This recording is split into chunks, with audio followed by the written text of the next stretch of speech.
Бүгүнкү биздин куттуу студиябызда коного келип калды. Тагыраак айтканда атын атаса куту сүнөттөмекчи Республикалык Кыргыз тили коомунун президенти жана ошондой эле Кыргыз Республикасынын маданиятын эмгек сиңирген ишмери Райымжан Курбанов. Саламатсызбы, кутман таңыңыз менен агай? Саламатчылык, силердин кутман таңыңар менен Байышбек Таңсулуу таңерте студияңарга чакырганыңарга терең ырайчылык билдирем. Ушунун күчтөн пайдаланып албетте жалпы мекендештерибизди 23 сентябрь мамлекеттик тил күнү менен куттуктайм. Аңыз келсин. Ошол мамлекеттик тилде мына Таңнур эртең менен таң эрте келген ошол улуу башын күчү кылып агабыз келгени мен өтө кубанычтамын. Көрдүм, экөөбүздөн биринчи эле келип даяр болуп күтүп турган экен бизди. Чындыгында мына ошол кыргыз коомун 91-жылдан бери уюштуруп, ошол жакта эмгектенип келесиз. Анан айтсаңыз, бүгүнкү күндө кандай иштерди алып барып жатасыздар азыркы тапта?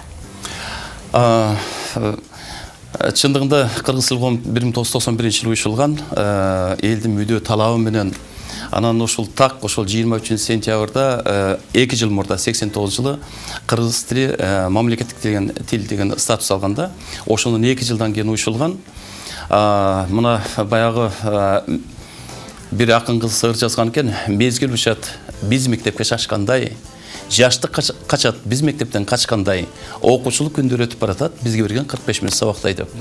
Убакыт учкан куш экен, мына 29 жыл болду. Анын негизи кыргыз тил коомунун бул негизги максаты эне тилибиздин улуулугун даңазалоо, мамлекеттик тилдин маанилүүлүгүн элге жеткирүү болуп эсептелет да. Демек үгүт иштери ошолордун. Анан биз ошондуктан республиканын булуң бурчун бардык райондордун төрө кыдырып эл менен жолугуштарды өткөрүп, анан бул тил деген маданият, тил деген адабият, үрп адат, каада салт ошол жеке тил дей бергенде болбойт да.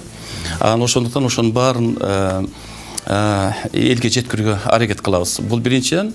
Экинчиден азыркы күндө эми баягы кыргыз көппү, жылдыз көп дегендей мурда жөн эле айтылса керек, азыркы күндө так ошондой болуп калды.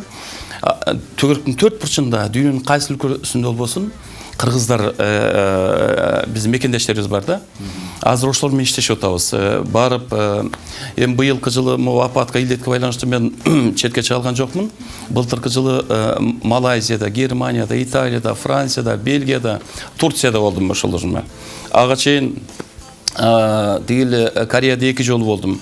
Биздин Россиянын жана Красноярск, Новосибирск, Екатеринбург, Москва шаарлары бүт ошолордун барып жолугушуп атабыз. Барган максат ошолордун балдары эне тилин унутуп калбасын. Албетте биз көп тил билишибиз керек. Тим эле ошол биздин келечек муундарыбыз булбулдай сайраш керек чет тилиндечи. Бирок биринчи кезекте эне тилин мыкты билиш керек да. Өзүнүн тилин. Анан четке барганда ошо мекендештерге айтып атам, эгерде силердин балдарыңар эне тилин унутуп калчу болсо, анда Кыргызстанды унутат. Бул биринчиден. Экинчиден, азыр ошол мекендештердин эсебинен көптөгөн ошо бизге акча каражаттар келип атат. 2 миллиард 800 миллион деп өткөн жылкысын айткан, 2 миллиард доллардын тегерегинде акча келип атат. Биз 10 завод курсак да андай акча таба албайбыз да. А эгерде тилди унутчу болсо, алардын балдары салбай калат. Демек биз ошондой ошолор менен жолугушуп, ошолорго дем берип, шык берип иштешип жатабыз да. Барып жолугушуп, алар менен ал акыбалын сурап, анан эми ал жакта дагы ошондой биздин мекенге күйгөн ал эмес ыр жазган акындар дагы бар. Эми силерге таңкы көрсөтүү, тилдин көйгөйүн айтсак, айта берсең арман көп дегендейчи. Бүгүн майрам күнү. Мен силерге азыр ыр окуп берейин. Ыр окуп берерден мурда эмне үчүн майрам деп атам? Кээде айтышат, биз Кыргызстанда туруп, эмне үчүн кыргыз тили майрамдайбыз депчи. Биз кыргыз тили майрамдап аткан жокпуз. Биз мамлекеттик тил күнүн белгилеп жатабыз. Себеби кыргыз тилинин мамлекет тил болушу, Кыргызстандын көз карандысы мамлекет болушу жараткандын кыргыздарга берген белеги да булчу. Канчалаган улуттардан, элдердин өлкөсү көз карандысы эмес, тили мамлекет тил эмес.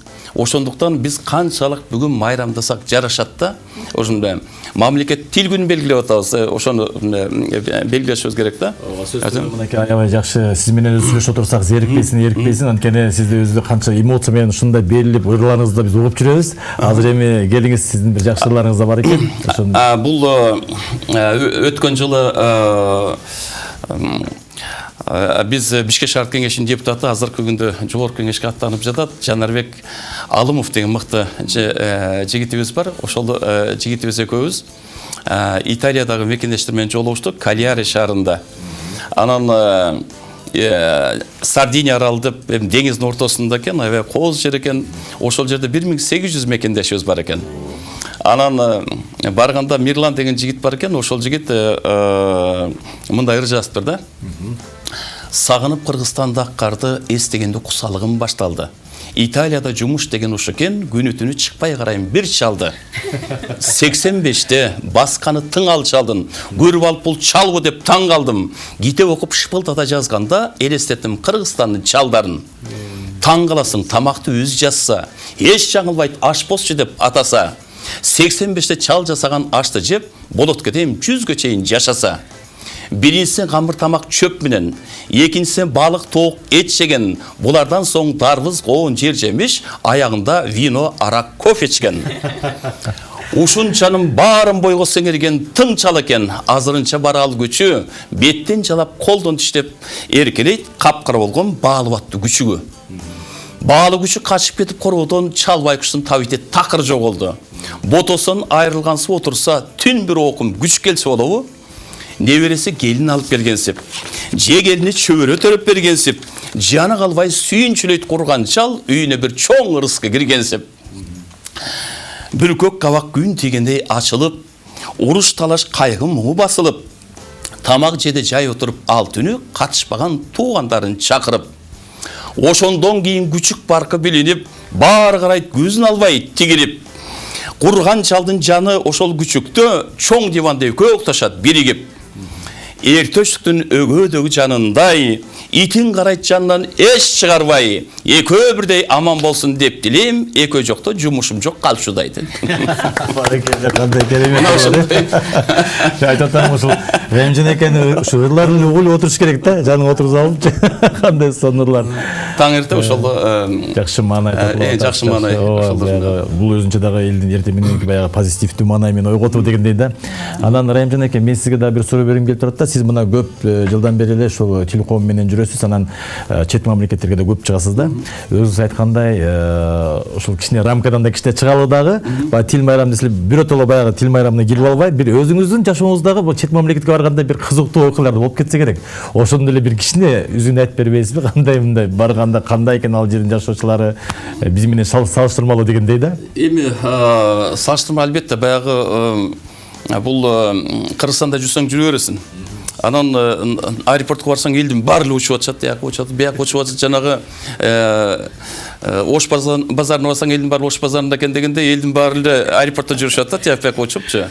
Анан чындыгында биз чыгышыбыз керек экен, көрүшүбүз керек экен, ошол жана мекендештерге да айтып атам. Россияда дагы мекендештерибиз ушундай бир сон үйлөрдү салып коюшкан, жумуштары жакшы, ошондой анан четке чыкканда ошол бир четте алар айтып атышат, ошол биз келгенибизге сүйүнөбүз дейт да. Кыргызстан жүрсөк жүрө берет элек деп. Кореяга барганда, экинчи жолу барганда, эми Сеул шаарынын аэропорту дүйнөдөгү 10 аэропорттун бири да, чоң аэропорт ошолор.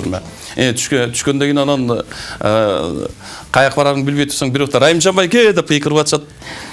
Кыргыз тилимди сагындым деп жазып алыштыр. Ошол Сеул аэропортуна мына мекендештерибиздин мекенге болгон ошол сезими, сагынуусу ошолор тилдин баркын четке чыкканда билип атышат да ошолор. Бирок тилекке каршы бизде өзүбүз билбей атабыз да ошолор. Эми чет өлкөдөгү окуялардан айтып берермин, бирок баягы мен айтайын дегеним, биз азыр кыргыздар өзүбүз эне тилибизди сүйүшүбүз керек да. Анан эне тилибизде сүйлөгөндө башка улуттар суктана тургандай, кызыга тургандай сүйлөшүбүз керек да. Эгерде биз сүйлөбөсөк, башка улуттар анда сүйлөшпөйт. Тамаша иретинде айтайын дегеним, Аламдин базарында досторум менен кетип барсам, бир лүйлүү кыз менден кайыр сурап калды. Кайыр бериңиз деп калды да. Мен айттым, кыргызча сүйлө депчи. Десем, досторум айтып калды. Койчайм, сен деле аша чаап кетесиң ошол өзүмө. Тимеле койчу деди да. Анан кийин мен берген жокмун, басып кетип атабыз. Ары көздөй басып кетип атсак, жанагы лүйлүү кыз айтат, жолуңуз болсун байке дейт. Анан досторум каткырып күлүп жатып калышты. Анан кийин барып, жыйырма сом берип анан досторума айтып, көрдүңөрбү? Кептин баары өзүбүздө депчи. Анан азыр Кудайга шүгүр дейли. Себеби кээде менден сурашат, мамлекет тилин абал азыр кандай депчи. Мен айтпайм, өтө начар, өтө жогорку деп.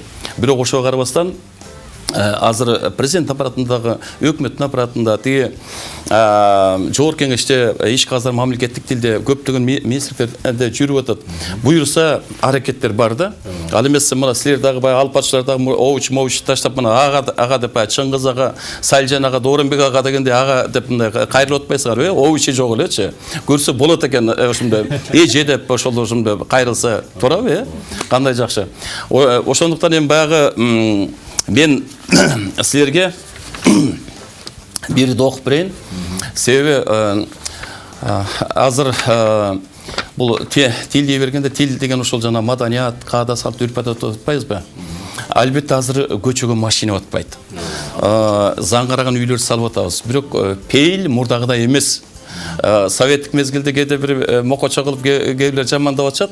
Мына азыр биздин улуу мундарда көрүп отурса керек, советтик мезгилдин жакшы жактары бар эле да. Советтик мезгилдин жакшы жагы кайсы? Советтик мезгилде бир туган акчасын процентке берчү эмес. Советтик мезгилде кошунасы айран сүтүн сатчу эмес. Советтик мезгилде карылар үй деген түшүнүк жок болчу да. Кыйын кезде итинде таштабаган, кыргыз качан карысын таштачу деп шайлөктү дүшөп жазып атпайбы? Азыр болсо күндөн күнгө карылар үй көбөйүп атат. Анан пейилдин бузулганы эмне? Барсаң ал шаар эмес, айыл жерде нан ооз тийиңиз деп айтпай калышты. Эми бар албетте, Кудайга шүгүр, жакшы адамдар бар. Бирок негизинен ошол айтылбай калды да. Ошондуктан Шабдан Сулайманов деген акыныбыз ошол кез деп жазыптыр да мындай деп. Ошол кез, ошондо айылда эч ким илип олтурчу эмес эшигин. Бөөктөрдү коңгусуна дайындап, бөлөп коюп кете берчү бешигин. Шака челек, мелт калт толгон айран сүт, чакырылбай келип турган коноктор. Бүлүк түшкөн, күлүп түшкөн ошол кез бүгүн менин балдарыма жомоктой. Жакындатып турчу эле баарысын жапыз үйлөр, жапырылган торзумдар, жакшы адамдар аксыз да кайрымсыз жардамдашып бири-бирине кол сунган. Айыл жапыр чогулушчу түлөгө, ала чуркап ийдиш аяк төшөгүн, келин алып кыз узаса бирөөлөр, келип баары көрүк чыкчу көчөнүн. Мезгил өттү, мерестикти үйрөндүк, мен да барбайм эгерде ал чалбаса. Басып бирөө алуучудай үйлөрдү, баарыбыз тең койдук темир дарбаза. Есеп чоттун эвин тапты келиндер. Эзелкиде ичпей калдык айранды. Саап, саабай, чыгып-чыкпай желинден сүттөрүбүз сүйрү сомго айланды. Жалпыбыз тең пендекемиз бир акма. Жасап түзөп үйдүн ичин оңдодук. Келен кылдык бөлмөлөрдү бирок да кеткени жок пейлибиз чоң болуп. Ошол кез мен кичине чагымда эч ким кулптап олтурчу эмес эшигин.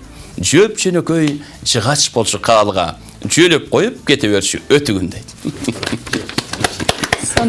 Союз маалындагы элдердин жашоосу, анан азыркы учурдагы заманыбыздын талабы сиз айткандай асман менен жердей болуп калды да, ошонун баары ушул заманга жарашады, биз заманга шылтайбыз го. Бирок ошондой мурункудай СССР убагындагыдай жашоону кайра алып келсе болбойбу азыркы учурда? Албетте болот. Баягы биз канчалык могул корейлерди карабайсың, япондорду. Канчалык өнүккөн сайын алар өзүнүн жанагы салтын, үрп адатын унутпастан тең бар-бар алып баратат да. Мына бизде ошондой болушубуз керек да. Анан келе өтө эле европалашып, же башка жактык болуп кеткенлардай болуп кетпешибиз керек да. Кыргыздын каада салтын сакташыбыз керек. Бул биринчиден, экинчиден жанагы Телиңе кулдук кылам энем атам, кечиргин мен тараптан болсо атам, сен сүйгөн, сен сүйлөгөн ушул тилде кубултуп, бизе ырдап бере жатам деп, ушул өзүнүн эне тилибиз менен сыймыктанып, кийинки муунга, урпактарга татыктуу тилди өткөрүп беришибиз керек да. Анан баягы эгерде биз орду менен өткөрө албасак, анда кийинкилер бизди күнөөлөшөт. Жоопкерчиликти сезишибиз керек да, жашоолор менен. Ушул азыркы жогоруда эле айтып кеттиңиз, ага деп кайрылып калыпсыңар деп, бирок көпчүлүк эле азыр күнөөлөшкөндөр бул массалык маалымат каражаттарындагы иштеген журналисттерге көбүрөөк күнөөнү коюшат. Алар ушул мамлекеттик тил маселесин начар чагылдырып берип жатат деп. Сиздин оюңуз кандай? Кимдер чагылдырып атышат? Могу массалык маалымат каражаттарыбы? Мисалы үчүн YouTube тармагына киресиңби, ар кандай маалыматтарды туура эмес жазып жатышат деп да күнөөнү. Жеке өзүнүн бир кызыкчылыгы бар болушу мүмкүн. Эми мындай да 70 жыл орыс тилинде болду да, бүт барычы. Анан жаңы заман келди, жаңы заман келгенде эле анан биз четке чыга баштадык, демек англис тилин билиш керек экен деп калдык. Ошону менен жанагы бул да баягы эне тилибизди урматтабагандык, сыйлабагандык болуп атат да. Бирок ошого карабастан могу жаштар менен иштеш керек. Кээде улам мезгил өткөн сайын жаштар күнөөлөй беришет экен да, жаштар бузулуп кетти, жаштар тегинде мындай депчи. Улам байыркы Грециядан бери ошондой экен да. Кийинки мундарда ошол менен. Бирок жаштардын арасында ушундай мекенчил жаштар бар. Ушунчалык ошолор менен. Анан бир эле учурда англисче да билген, французча да билген, орусча сөз жок. Ошол эле учурда эне тилин урматтаган жаштар көп да. Анан азыр ошол жаштар менен жолугушканда айтып атышат, көп эми которула турган сөздөр бар, которулбай турган сөздөр бар. Азыр аларда кээ бирлери мисалы үчүн которуп атышат. Мисалы үчүн SMS, КМК деп атышпайбы? Кыска мазмундуу кат. Ошолдорсуң КМК деп ошолдорсуң. Мына ушундай кылып баягы жаштар эгер киришчи болсо, аракет кылса болот. Бирок баягы замандын агымына жараша албетте сөз жок ошолдорсуң. Бул англис тили аябай өнүккөн тил, дүйнөнүн баардык тилинде ошонун көпчүлүгү англисче болуп аткан, ошондон болуп атат да. Бирок албетте биз өзүбүздүн эне тилибиз менен ошол сыймыктанышыбыз керек. Албетте Райымжан мырза, мынакей бүгүнкү күндө ушундай алтындай болгон убакытты бөлүп келгениңизге биз чын жүрөктөн ыраазычылык билдиребиз.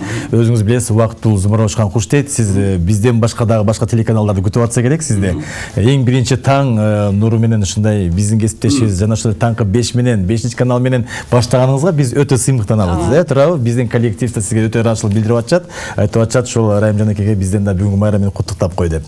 Чоң рахмат. Майрамыңыз куттук болсун. Байыш таңыру.